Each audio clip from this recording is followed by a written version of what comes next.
Halo, perkenalkan, nama saya Muhammad Rafiq Zahir, NIM 19030511079, kelas B Universitas Udayana, jurusan Peternakan.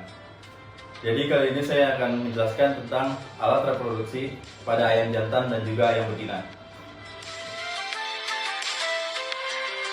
Pada ayam jantan, di sini terdapat testis yang berbentuk seperti kacang dengan panjang kurang lebih 5 cm, berwarna putih selama musim kawin, dan akan menjadi kekuning-kuningan pada masa tenang.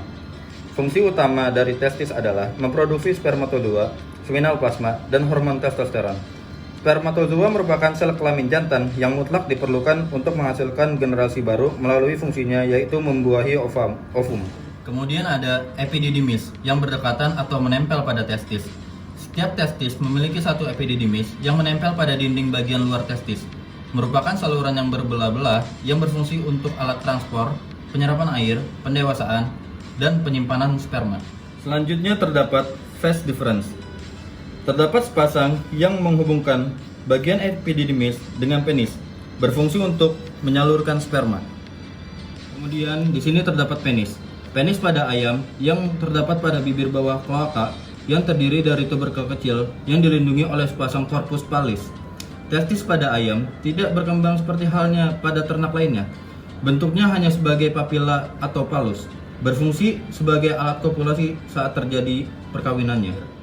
Di sini terdapat kloaka, yang merupakan bagian akhir dari sistem digesti dan urogenital.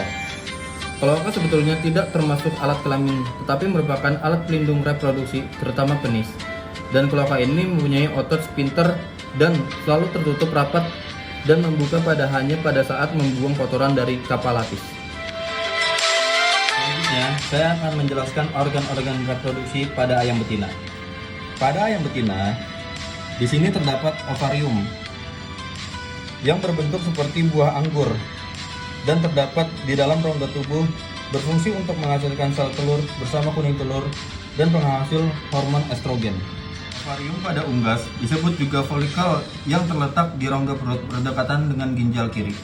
Ovarium bangsa unggas umumnya hanya sebelah kiri saja yang berkembang, sedangkan sebelah kanan lama-kelamaan akan regresi. Kemudian di sini terdapat oviduk. Oviduk yaitu saluran yang menghubungkan ovarium dengan vagina dan juga digunakan sebagai saluran bagi spermatozoa menuju ke ovum untuk fertilisasi. Pada ayam, oviduk dibagi menjadi beberapa bagian.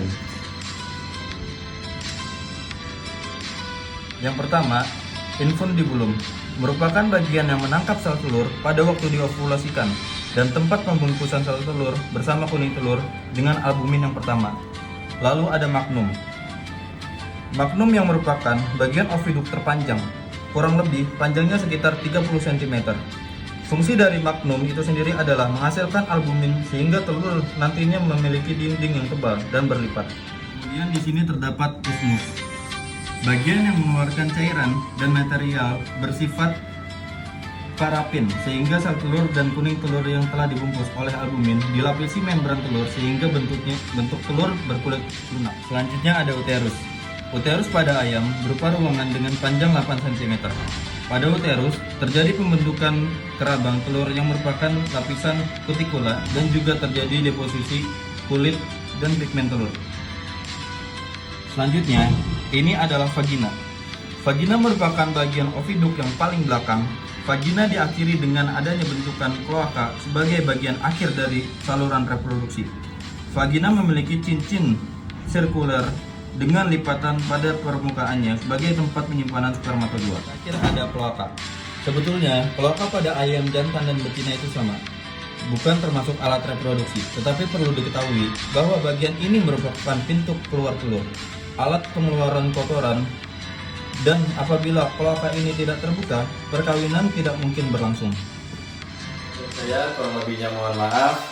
Terima kasih.